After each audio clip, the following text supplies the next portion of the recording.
Hello friends, welcome back to our another blog. আর এই ভিডিওটা বেশ অনেকদিন আগের বাড়িতে সন্তোষীমার উদযাপন ছিল। আজকে ফোনের গ্যালারিতে ঘোরাতে ঘোরাতে ভিডিওটা দেখলাম, ভাবলাম তোমাদের সাথে শেয়ার করে দিই।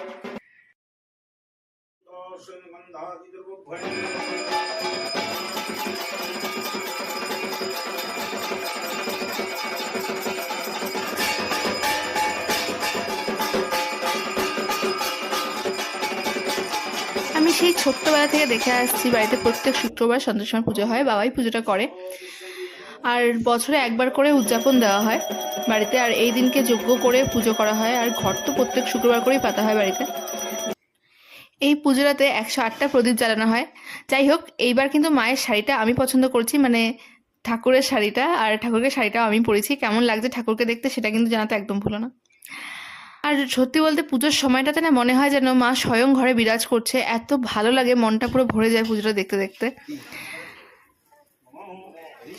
আর সত্যি বলতে আমার মনে হয় যে এই যে যজ্ঞ করে পুজোটা বাড়িতে করা হয় না, বাড়িতে যদি কোথাও কোনো নেগেটিভ কিছুও থাকে বা নেগেটিভ কিছু ঘটেও, সেটাকেও যেন একদম সব পজিটিভ করে দেয়, চারিপাশটাকে একদম শুদ্ধ করে দেয়। এত ভালো লাগে না, মনে একটা শান্তি অনুভব করি আমরা সবাই।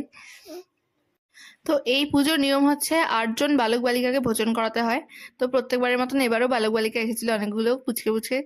আর তারপর তাদেরকে মালা পরিয়ে দেওয়া হয় আর নতুন একটা করে জামা দেওয়া হয়, আর সেটা পরেই ওরা প্রসাদ গ্রহণ করে। আসলে সমস্ত বাচ্চার মধ্যেই তো ভগবান থাকে, তাই না? তো তো ঘরে কিন্তু ঠাকুরকে ভোগ দেওয়ার জন্য আলাদা করে মা রান্না করে। সেখানে হয় লুচি, 5 রকমের ভাজা, সুজি, গজা, তারপরে ছোলার ডাল, আরও অনেক কিছু রান্না করা হয় সেখানে ভোগ দেওয়ার জন্য। আর প্রসাদ, সকলে যেই প্রসাদটা পাবে তার জন্য আলাদা করে রান্না করা হয়। সেই রান্নাটা হয় হচ্ছে কি বাইরে।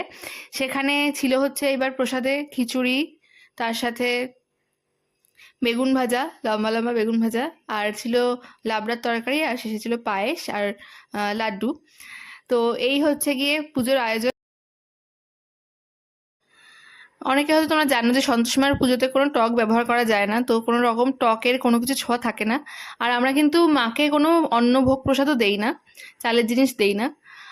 তো এই হচ্ছে কি পুজো আমাদের বাড়ির। যদি ভিডিওটা ভালো লাগে, যারা এখন পেজটাকে ফলো করেনি অবশ্যই ফলো করে দিও, যারা চ্যানেলটাকে এখনো সাবস্ক্রাইব করেনি অবশ্যই সাবস্ক্রাইব করে দিও। দেখাবে নেক্সট কোনো ভিডিওতে, ততক্ষণের জন্য টাটা।